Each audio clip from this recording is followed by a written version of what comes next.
Assalamu alaikum wa rahmatullah.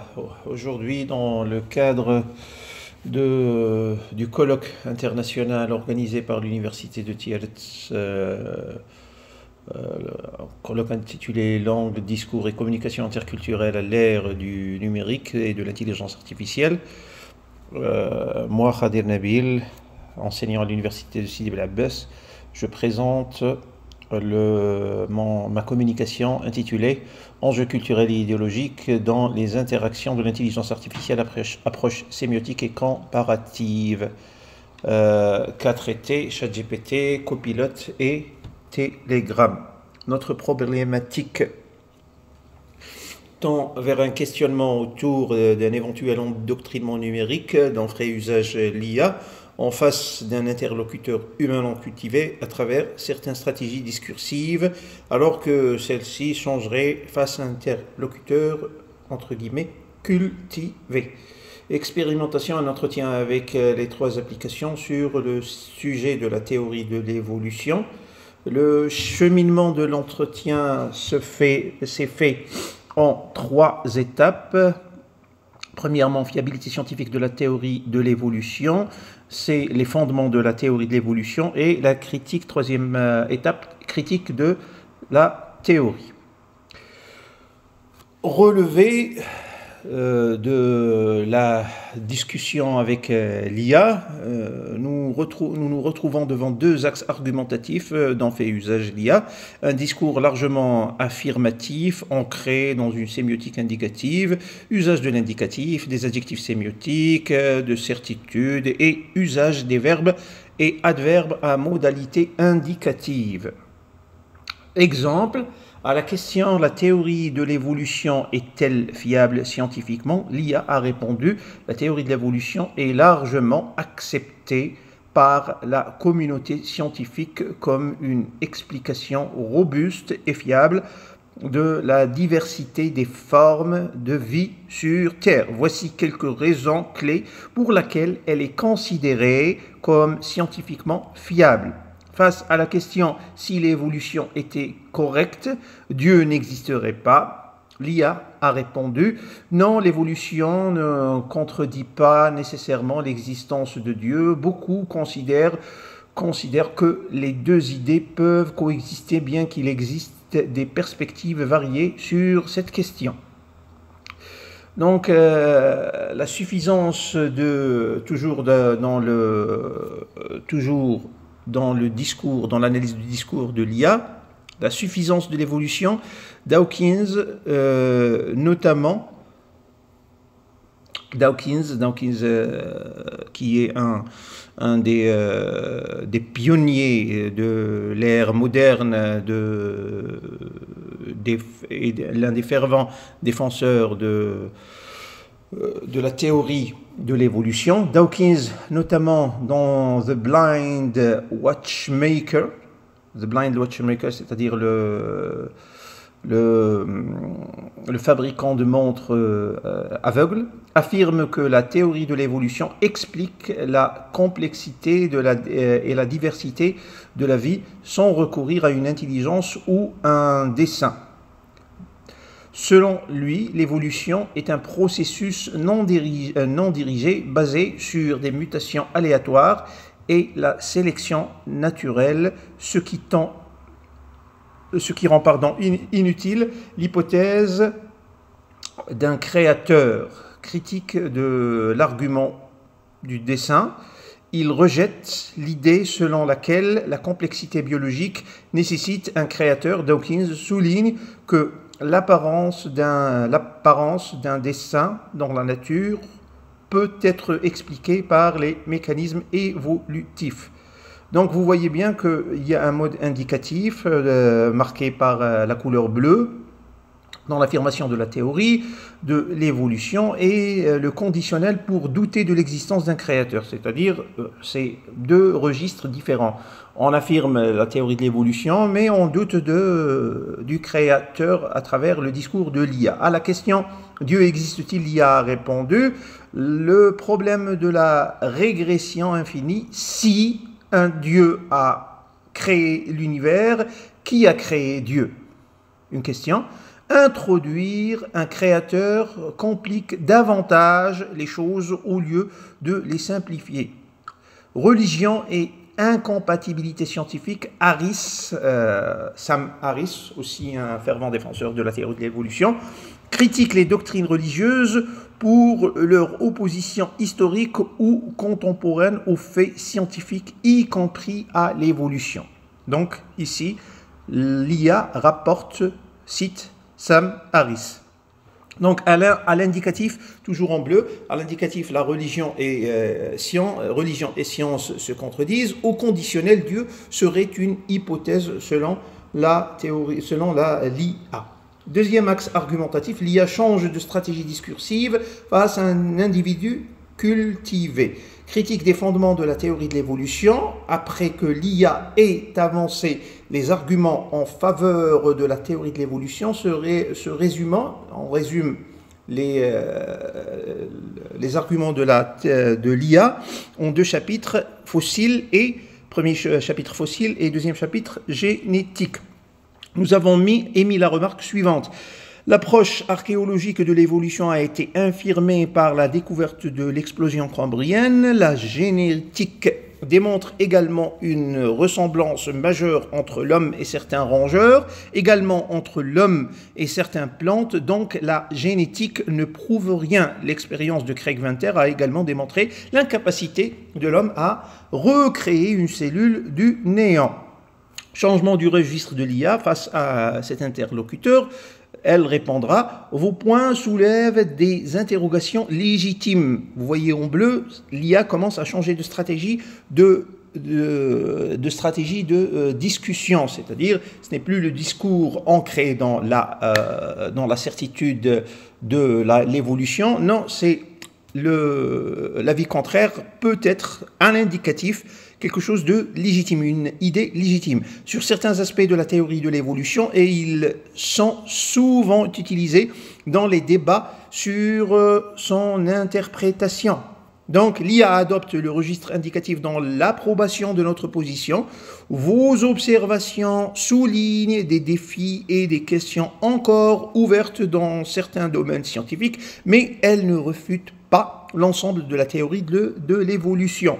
Un registre jusqu'ici non adopté avec l'interlocuteur non cultivé.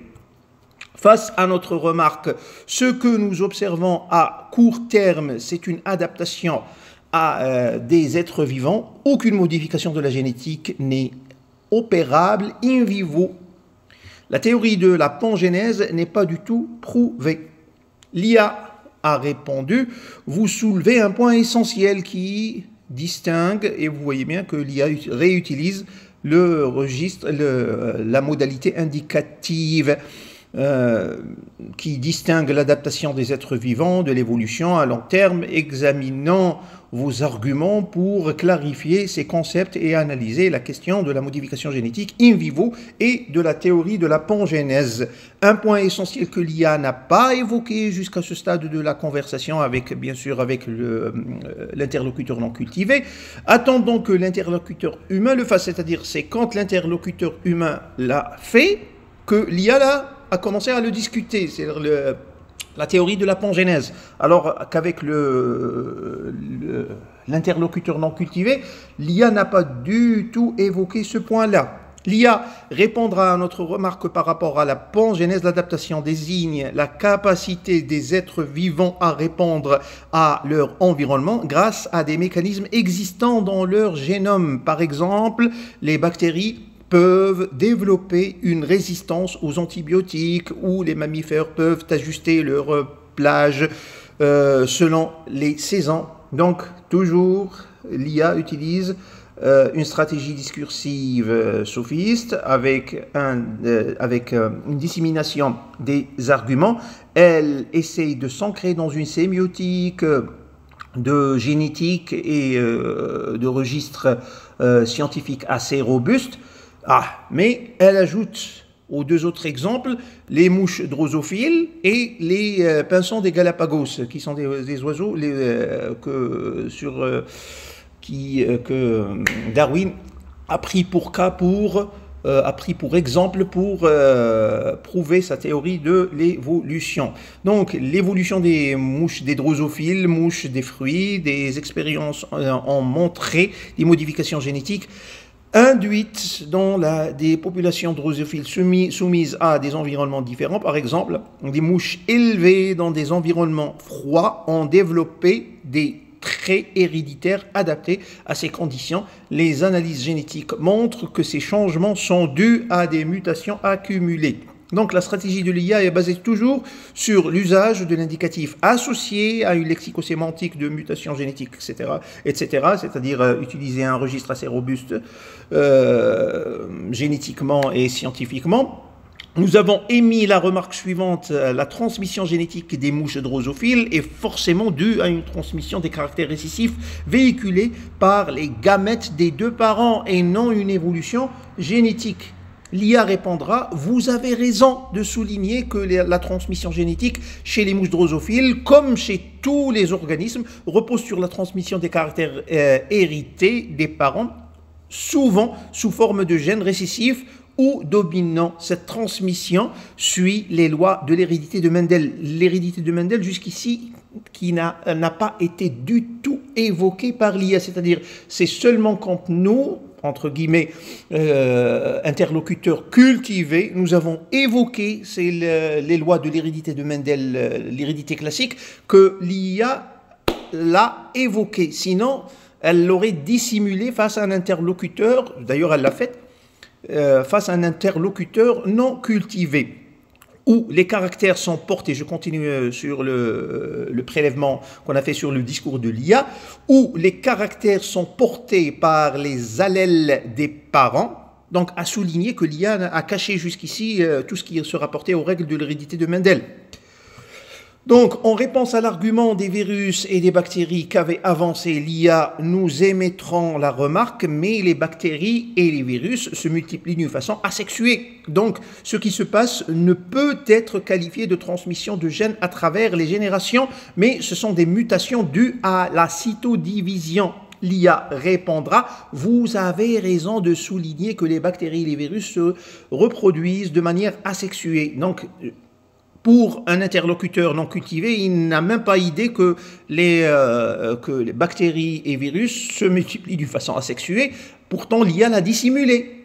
C'est-à-dire, c'est seulement quand nous, interlocuteurs cultivés, nous avons évoqué ce problème que l'IA a approuvé notre argument. D'accord? Donc, et les virus se reproduisent d'une manière asexuée et que les mutations observées chez eux relèvent souvent des processus intercellulaires comme la division cellulaire.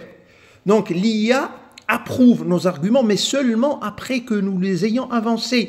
Elle adopte une stratégie discursive sophiste. Elle dissimule les arguments. L'IA continuera son argumentation par le cas des pinsons des Galapagos, les pinsons de Darwin. Elle dira: les pinsons de Darwin, des études sur les pinsons des Galapagos ont démontré, elle revient dans le registre, dans la modalité indicative, ont démontré des changements morphologiques et génétiques sur des périodes relativement courtes. Exemple, pendant une sécheresse, les pinsons avec des becs plus robustes ont survécu et se sont reproduits plus efficacement. Analyse génétique, des changements dans le gène BMP4 impliqué dans la forme du bec ont été identifiés et ces traits ont été transmis à la génération suivante. Donc, l'IA, toujours dans une stratégie basée sur l'affirmation, avec une modalité indicative, associée à une lexicosémantique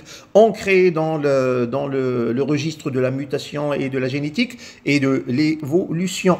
Donc, à notre question: quel type de changement s'est opéré sur le gène BMP4? Explique en détail l'IA.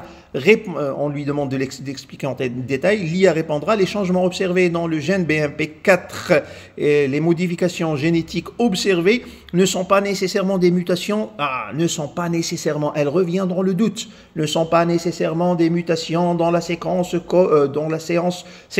codante du gène lui-même, mais souvent dans ces régions régulatrices. Régions régulatrices, ce sont des segments d'ADN promoteurs insérés qui contrôlent où, quand et dans quelle quantité de gène BMP4 est exprimé. Il n'y a ni la mutation, donc l'argument de mutation qu'elle a érigé dans les discussions précédentes. Nous rappelons à l'IA, tu dis qu'il n'y a pas eu de changement de séquence, donc pas de changement de mutation, pas de mutation. Donc s'il n'y a pas de changement de séquence, pas de mutation. La mutation est un changement séquentiel selon les encyclopédies de la génétique. Donc ce gène a depuis toujours existé, c'est-à-dire, c'est pour expliquer, le gène est fait d'un séquençage de bases azotées. Si ces bases azotées sont ordonnées dans un certain ordre, ça donne le caractère que véhicule ce gène. S'il y a un changement de séquence, c'est que le gène s'est complètement métamorphosé. S'il n'y a pas de changement de séquence, c'est que ce gène n'a pas muté et n'a pas évolué, il est resté. C'est-à-dire, c'est seulement que certains caractères récessifs ont fait apparence à travers les conditions de vie. C'est-à-dire, vous pouvez avoir des caractères dans votre famille de robustesse, mais vu que votre vie est une vie de confort et d'aisance, vous n'allez pas développer cette robustesse que quand vous allez vous mettre dans des conditions qui obligent à ce que cette robustesse se manifeste. D'accord? Elle répondra, c'est-à-dire face à notre argument, elle répondra dans le cas des pinsons de Darwin, la variation observée dans le gène BMP4 ne réside pas dans une mutation ponctuelle, c'est-à-dire ce n'est pas une mutation au sens propre du mot, ou une altération des séquences codantes, je cite encore l'IA, qui semble, c'est-à-dire ce gène semble avoir subi des modifications. Donc vous voyez bien, elle revient dans l'IA revient dans le doute. Face à notre argument, elle revient dans une modalité de conditionnel, modalité de doute. Nous revenons par un autre argument, ça s'appelle une adaptation. C'est-à-dire, on lui dit, ça s'appelle une adaptation, telle que les changements de sexe de la salamandre ou la fausse verge chez la hyène. C'est-à-dire, ce n'est pas une vraie verge, c'est une fausse verge. C'est une fausse verge pour montrer, parce que dans la meute de hyènes, c'est la femelle qui est le leader. Donc elle développe une fausse verge qui n'est pas vraiment une verge, c'est-à-dire ça sert pas à l'accouplement, mais elle la développe, mais c'est seulement une adaptation, c'est-à-dire il n'y a pas de mutation, c'est-à-dire ce n'est pas quelque chose qui n'existait pas dans ces gènes et qu'elle l'a créé. Ça existe dans ces gènes. Comme la fausse verge chez la hyène, les gènes de ces modifications ont toujours existé, mais n'entrent en action que si l'être en question en a besoin. L'IA répondra, vous avez raison de souligner ce type de changement peut être considéré comme une adaptation. C'est-à-dire, elle revient pour approuver ce que nous disons. L'IA change de stratégie discursive, encore une fois, face à une persévérance argumentative. Rappel de la problématique, notre problématique tendait vers un questionnement sur un éventuel endoctrinement. Conclusion, nous pouvons dire que l'IA est un programme endoctriné, c'est-à-dire qui ne véhicule que les arguments. Ce n'est pas vraiment une intelligence qui produit, c'est-à-dire ses propres réflexions, mais c'est une intelligence qui se réfère à la base de données, et c'est une base de données complètement programmée par ses concepteurs. Je vous remercie pour votre